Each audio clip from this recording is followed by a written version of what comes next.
Hello and welcome to another episode here on the Skiing is Believing podcast, officially brought to you by Ski Racing Media. And today we have more updates and more action to talk about from the Southern Hemisphere, where the New Zealand Cup races are ready to rumble again.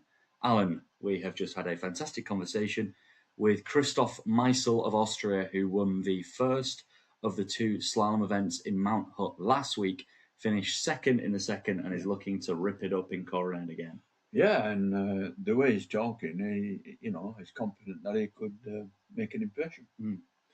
He might not be a very familiar name to people that follow the World Cup like us week in, week out, because he hasn't actually made a World Cup start despite being 26 years old now. But he shares a fascinating and short interview here, bite-sized chunk for you. Join us from Coronet Peak. The first national championship race gets underway on Sunday as we record here on Friday. And great to have an update so close to those races as well. It is indeed, yeah. You can't beat having a conversation with somebody on the ground. No, you can't. It's all right sort of talking backwards and forwards, but when you actually speak to somebody who's been there and he's doing it at the moment, it's great. Yeah, let's hope the conditions do improve slightly for the races that are in the week and a bit ahead. 6 races across 8 days, starting Sunday through to next Sunday. That's for us in the UK. It's Monday to Monday. If you're down in New Zealand or Australia, just remember that we've got to be wary of the time difference because it is significant. But without further ado, let's get into this conversation we have just recorded with Austrian Christoph Meissl, with hopes high for more podiums and more success to head into the European season. We'll see you on the other side of this with some more ski racing updates from the last week. But for now, enjoy.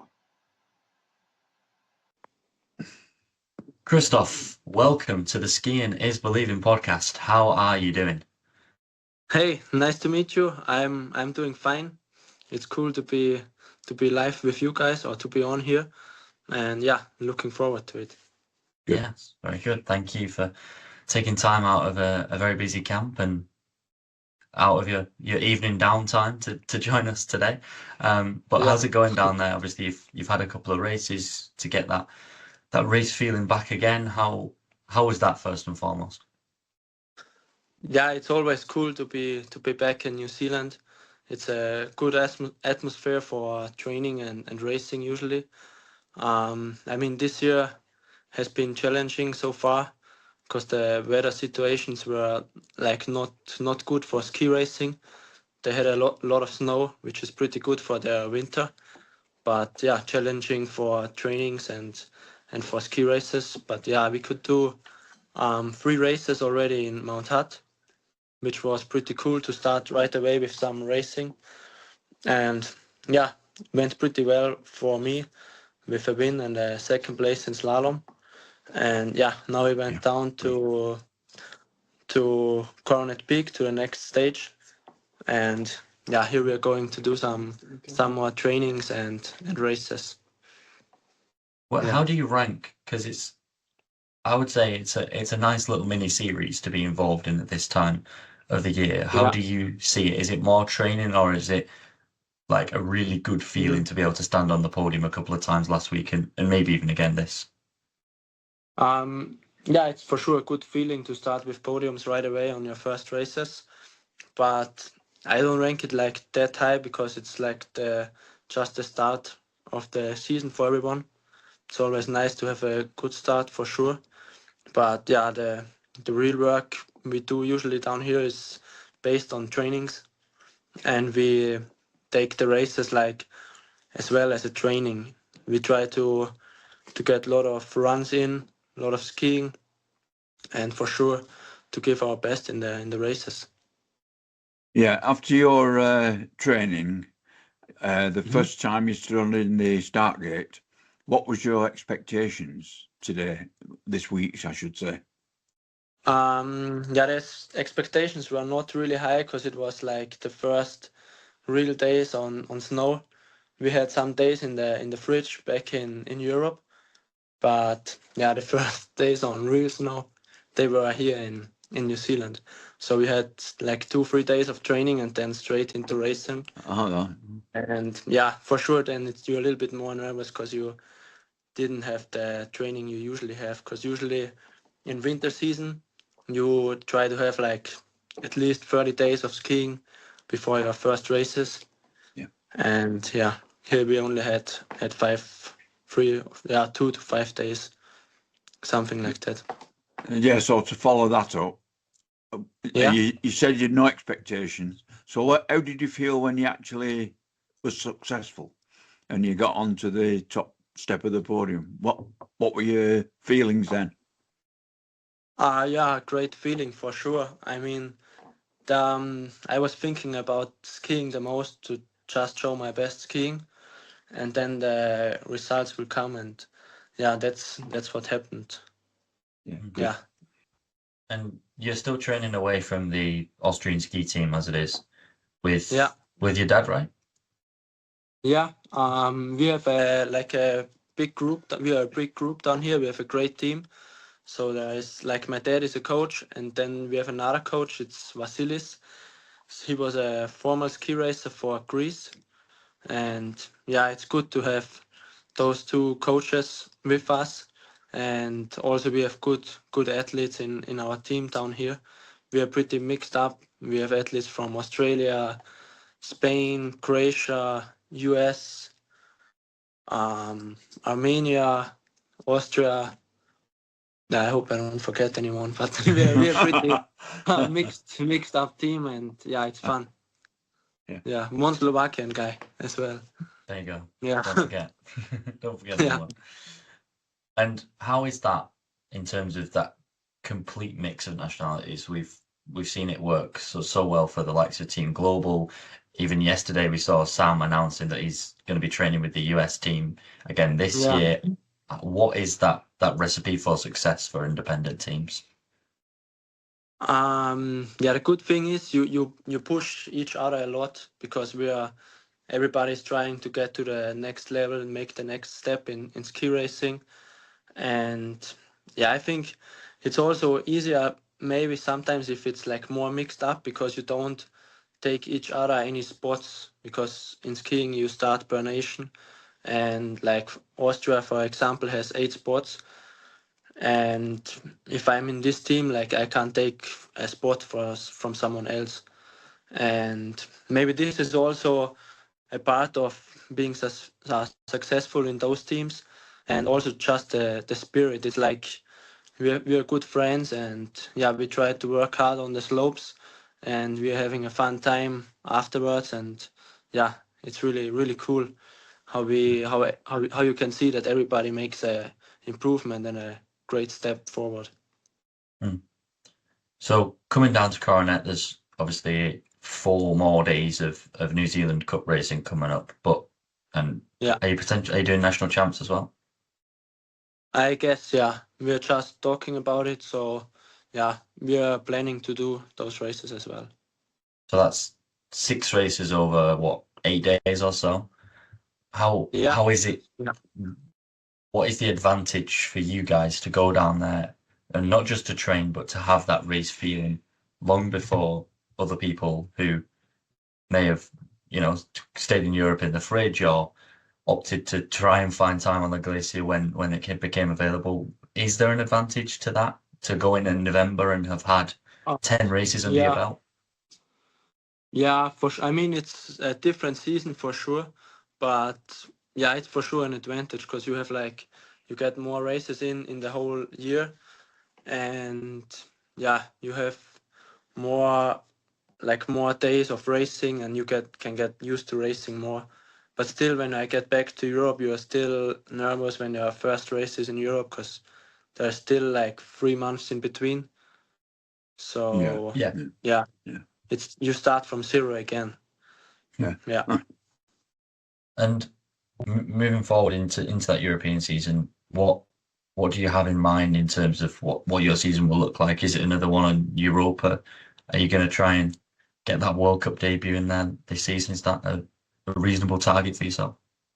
Yeah, that's definitely a goal to get like the first World Cup start and to show what I'm capable of in ski racing. especially in slalom. And yeah, so I got the first 4 spots for the European Cup races, which is pretty good and cool for me. And yeah, after those 4 spots, we will see how it continues and where it goes on, like my journey in ski racing. Yeah. Do you think the conditions are like you've said in New Zealand at the moment? Do you think those conditions, which are not great, do you think they'll be good grounding for you when you get to the European? Because the conditions aren't always great at the beginning in Europe, are they?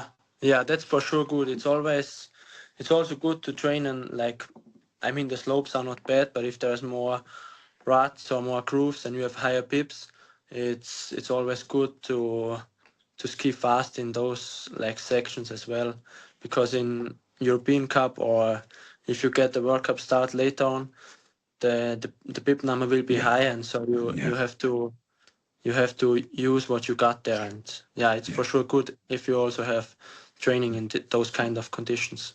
Yeah. What are your ambitions moving forward in giant slalom as well? Is that something you want to complement the slalom with? Yeah, for sure. So giant slalom, I wanna take as well with me. I plan to ski more GS down here, and yeah, I hope the next couple of days are good for GS skiing as well to improve there. And yeah, then we're gonna see how big I can improve, and yeah, I will see. Have you got any ambitions for these races? Have you got particularly in Coronet, is there something in your mind you'd like to achieve, or is it kind of just put down my best run and we'll see where we end up? If that's a podium, then brilliant. Yeah, I mean, I always try to focus on my skiing and to show my like what I said before, what I'm capable of, and then the results will come usually. But for sure in my mind is that I want to win every race I'm skiing, because yeah, that's why I ski, because the feeling of winning is just great. Yeah, I mean, these are some high expectations, but yeah, I don't expect to win every race because it's not possible, but I better go there and try to win, and then I get second, third, or fifth. Then go there and say, yeah, I just want to do a top 5 today, and then you maybe get a 7th place. So better to shoot a little bit higher and get less than go for less and get even less. Yeah. And what is it like within this group that you've got in terms of the budget? Of course, some of those guys are coming from nations that don't have their own teams, but you're in one. The US guys are in one where they're quite possibly fighting to get onto that Austrian team, that US team. So how does it work to fund a trip like this for a block in New Zealand? Yeah, that's pretty tough for all of us. So we all have to fund ourselves. We have to try to get our budget with sponsors, or I work in the summer to finance my skiing, and I need sponsors and family to help me out. And yeah, that's pretty much with everyone in our team. So it's working hard and try to be capable of financing everything. Yeah. Difficult. Yeah. Very difficult. Have you got anything to add? Yeah, no, I was just going to say how difficult it must be. And also, do you think by virtue of the fact that you have to fund and you have to work in the summer, do you think that distracts from your progress? I mean, yeah, it's not ideal because I did this summer 2.5, 3 months of poor work, so you can't do as much physical training as someone else. If my working days were 8 to 12 hours a day, and then you maybe get a session in of trial and training or not. So I mean, yeah, that's it from my side. I have to deal with it. So yeah. That's tough. That's tough. Yeah. But yeah, I'm still down here. It's way different. Here you can work really hard and then a lot can happen in a month, I think. Yeah, the thing is, it proves your commitment to the sport. Yeah. Putting so much in and putting yourself out so much to be successful. So more power Yeah. to you. More power to you. Yeah. Thanks. Yeah. Have you got anything else to say? No, it's fine. Christoph, thank you very much for your time. All the very best with the next set of races, and we'll hopefully see you in that World Cup start gate very shortly, sometime next season. Thanks so much. All the best. Yeah. Thanks for Thank talking you. to you. Thank It was you. really fun. Yeah, Yeah. enjoy See you. it. Enjoy it. Very welcome. See you. Goodbye. Bye. Bye. Thank you. See you. Thank Bye. you. Bye-bye. Bye. Welcome back to this episode of the Skiing is Believing podcast, the last episode of this August on the Skiing is Believing podcast, as we edge closer to the start of the season, but also to more races in the Southern Hemisphere, Alan. Yeah, indeed. Yeah, I'm only smiling because I know every time you speak on the podcast, we're getting nearer, and you can tell in your voice like you want to get nearer and nearer. But yeah, it's good to be getting near, and it's good to have these New Zealand ones to keep us keep on our toes. Yeah, exactly. What's happening tomorrow, Alan? It's a big day tomorrow. I know. It's a big day tomorrow because my co-host. Oh, I didn't mean that. Well, I meant the South American Cup races in Chile. Yeah, but it's a big day tomorrow because Matthew, or Matt as you all know him, is 19 tomorrow. Oh, I'm getting old now, aren't I? Yeah, and it just shows how your expertise has grown to such a young age. And that's down to commitment and spending a lot of time researching and doing what's required to get into that position. In other words, believing in what you're doing and enjoying what you're doing. And just like the skiers need to believe in what they're doing and they can reach it exactly. Skiing is believing. And if you put the commitment in like Matt puts in and enjoy doing it, you too can get to the top. Thanks, Al. You're welcome. I was actually talking about El Colorado, but appreciate it. Yeah, well, just how I feel. Yeah, of course. What's going on? This is another Friday episode. We need to sort this schedule out. I know. Honestly, things keep happening in the ski racing world that are sending us AWOL. Yeah, I know, yeah. And plus the other things you do, you're sort of climbing up the padel table. This is something I was going to ask you about, actually. What? Your padel. Yeah. I don't think it's called padel. Paddle. Your paddle. Yeah. Debut a few weeks back. Yeah. Paddle or skiing? Oh, skiing always. Always skiing. Sometimes when I'm skiing, I feel as though I'm up the river without a paddle. But sorry about that. It is early in the morning. Yeah, I quite enjoyed it actually. I've been playing a lot of badminton the last couple of years, and then they started trying to get me interested in pickleball, which I just did not want to know about. Think of the American listeners. Yeah, they love their pickleball. I know, but I didn't want to. It wasn't for me. It wasn't my sport. And then, Matt introduced me to paddle, and although I find it difficult because it's nothing like, it's a bit like badminton, but not very much. But I quite enjoyed it actually, and it's a good workout. We're gonna add a few little fun sections to the end of the podcast to keep people on their toes, as you said earlier with the races. But yeah, I think one of the questions I'm going to ask you at some stage this season is your dream paddle partner on the ski racing tour.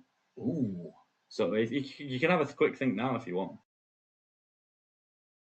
Someone big, but also with style. It's got to be somebody big, hasn't it? I mean, I'll tell you who is good at paddle, because I know this. Joaquin Salrich. Huh? He's got a great rating on Playtomic. Yeah. Yeah, it's like... I must admit, I don't really know. Spain is where a lot of people play. Of course they play it, don't they? Yeah. So you're talking like Alec Ortega and... Ortega, yeah. Yeah. I believe Alex Vanatza, Oh, yeah. Tanguy Neff, Armand Marchand. Huh?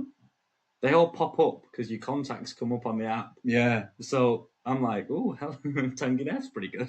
Yeah. Yeah, anyway. We thought we might be recording earlier in the week because we had news coming through that Federica Brignone was having surgery, and we believe, had that surgery not gone well, which it has, thankfully, her career may well have been over. The double Olympic champion from February, we could have been saying goodbye to her like we had done to another one of the greats, Lara Gutbarami, just a few weeks ago now. But on Tuesday, she underwent successful surgery to remove plate and screws from her left knee months after that remarkable comeback, taking gold in the giant slalom and Super G on home snow. The procedure also confirmed that Brignone didn't have a meniscus tear and would not require additional treatment, which is obviously fantastic news. The doctor has come out and given a statement to all the media, but particularly that in Italy, and has said that it's great. This is what Brignone wrote. My leg continues to improve, but unfortunately I still have pain when doing certain activities and while skiing. This was in an Instagram post on the day of the surgery. We were told that the decision would be made in the afternoon after the surgery, and that decision is that she'll be able to return to athletic training in a few weeks' time, with hopes to come back and push back her preparation for the 2026-27 season. But just to know that there is a very high possibility of having the privilege to see Federica Brignone once again in a ski racing stargate, Alan, is something positive in itself. Absolutely, yeah. Absolutely. It's great news, that. It's great news. And I hope she has a speedy recovery back to where she was. Yeah. It was from that initial injury suffered back in April 2025 in the Italian National Championships, when she suffered the original injury in the tibial plateau and the fibula head in her left leg. I'm sure a lot of you have seen the Instagram post where one leg has got no, one leg has got C on it, which is always quite amusing when that pops up. She's one of the very biggest names, one of the very biggest stars, not just of the current era, but ever in women's World Cup ski racing. Yeah. And if this situation had been that we'd lost her as well as Lara Gutbarami, all within the space of a few weeks, the women's tour would be looking a whole lot different. Yeah. We can't expect her to be back for Solden. I don't think even expect her to be back by a certain time. I think this is going to be a very play it by ear situation. And I would imagine the main hopes for her, like they were this year, were February and the World Championships. Yeah. But once again, I don't think right now anybody can set an expectation of a certain time off. No, I don't think it's wise to anyway, to be quite honest. And I know they won't. They're too clued up to actually be saying we're going to do this. They'll take it easy, and you don't want to be putting sort of gates, because if you miss a gate, then the whole procedure's gone backwards again. So. And the original plan was to go to Argentina this week. Yeah, that has to be stated. She was supposed to be training once again in Ushuaia, not racing by any stretch of the imagination, but training and putting the Rossignols back on. That isn't going to happen now. We believe she is going to miss Solden, which I would imagine a lot of people would have expected to hear. Yeah. But confirmation of that, I suppose, Solden, which is now less than 60 days away, Alan. Yeah. Did you see Peter's piece? I think I did, yeah. I think you did. I sent it to you. Yeah. Oh, I have done it, yeah. Yeah. So the season will be open Saturday, the 24th of October, Women's Giant Slalom, which, as we say, now just over 55 days away, in fact, as we record here. The men will follow with the Sunday Giant Slalom down the Rettenbach Glacier. Yeah, that's exciting. Ricarda Haas is back on snow, but again, that another one difficult to tell whether she'll be back before Solden. And whilst we're on Giant Slalom, how about Sam Maes' news that dropped yesterday? Yeah. The Belgian former Team Global racing athlete is going to stay with his old coach, Paul Epstein. He, who you might remember, had taken the job as the head coach of the men's US Tech team. And so Sam will be training with the US guys this season. That is great news. It is, yeah. Not only for Sam, but for us, because we like to follow Sam. And not only for Sam and us, but the US team. Oh, yeah, yeah. Because if you look at that team and look at their ranking, he comes in as their second best athlete, behind only River Radamas. Yeah, yeah. Because I think he was 12th in the standings, River was 10th last year. Yeah, very good. Very good. Do you think this is only going to mean potentially both of those guys, Sam and River, move closer to the World Cup podium? River would be a return, of course. Sam would be. Yeah, it could be. It could be. Because I think they need somebody else in the team, who's pushing. Because we felt that really with GB, didn't we? Once you got people pushing Dave, but he didn't need pushing, but he's a one-off, isn't he? No, but I would say that kept Dave going. Yeah, well, some people can motivate without anybody pushing him. But yeah, Sam, I think Sam there will help River as much as River will help Sam. And we were there in Hafjell during Team Global Racing's final moments when Sam comes in to get another top 10 finish. Yeah. And it's not... He is the most successful athlete Team Global had ever developed, Paul had ever developed. And now to be able to continue that partnership, I think is just so positive for him as an individual. I think he's 27, 28. Yeah, good age. River's only just a slightly bit older than that, 28, maybe 29 now. Yeah, it's good age. It's a good age, yeah. To be coming into peak and to be consistently hitting that top 10 again. Yeah. I think he's a guy, you have to be watching and you have to be considering now for our podium predictions. Hopefully, yeah. And how about the other guys in that team? Because you've got the likes of Patrick Kenny, Ryder Sarchik, all kind of chomping at the bit to score World Cup points and keep scoring World Cup points. PK coming from a bit further back in the World Cup field, but that's why they're in New Zealand. Yeah, yeah. You could see a resurgence of the USA team this year. I think, well, I've already mentioned many times that you're going to see a resurgence of the USA ladies. A continued resurgence. Yeah, but I think they're going to even go the next step above, The next generation coming through. Yeah, yeah. But it'll be good to see the men doing the same. I'd be interested to hear what Sasha had to say about Sam joining. Yeah. Because I think he would be very positive about it too. Yeah, I think he would, yeah. Because you know that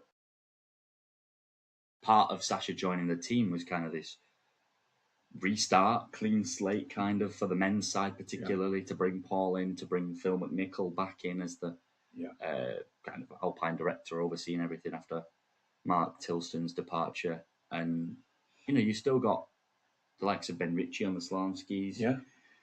Jet Seymour as well, Luke Winters, and those young lads that we've mentioned a lot, still trying to break through. And I'm sure they're going to be down there in New Zealand looking to produce some results to remember as well. So stay tuned for that. We'll be back next week with another interview, won't we? Yes. Of some description. And we will also chat around and about the Coronet Peak races when they conclude come the start of next week. So stay tuned for that. There's also South American Cup races this week in Chile. El Colorado, Giant Slalom, and the La Pava speed events get underway during the week. So stay tuned for those, and we'll have updates throughout. We're not quite sure how the schedule looks from here on. No. But there will be updates, and there will be interviews still dropping all the way up to and including and even beyond the World Cup season opener in Solden, Austria. Before Alan and I head to Levy again. Yep, which won't be that long. If you are free this week, this evening, in the evenings, the New Zealand Cup races will be live streamed on the Queenstown Alpine Ski Team YouTube channel. Simply just search QAST in YouTube and it'll come up. And I will be live streaming. I will be doing the commentary for those races with pictures, ski racing on Sunday night in Europe, Sunday afternoon in America, Monday morning in Australia and New Zealand.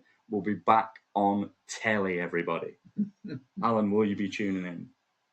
It's possible. It's Wow. possible. Alan, will you be on the live stream at some stage? That is also possible, but it'll probably not be on the. Probably not Not on the national champs. No, it'll probably be on the Coronet Cup. Yeah, exactly. So stay tuned for all that. Me and Alan will be popping up everywhere in a few weeks, or this week anyway. Thank you very much for listening. Huge thank you to Christoph for joining us at kind of short notice and right before these races. It's great to get that comment and that feedback from on the ground, conditions wise, feelings wise, and all the very best to him in those races this week. A huge thank you once again to Ski Racing Media for their continued support. You can head to their website now for so much more. Got a couple of pieces coming out in the next few weeks. So stay tuned. Stay tuned. That's just the name of this game. Stay tuned. But until next time, thank you very much for your company. And Alan, we will see you later. See you later. Goodbye for now. Bye for now.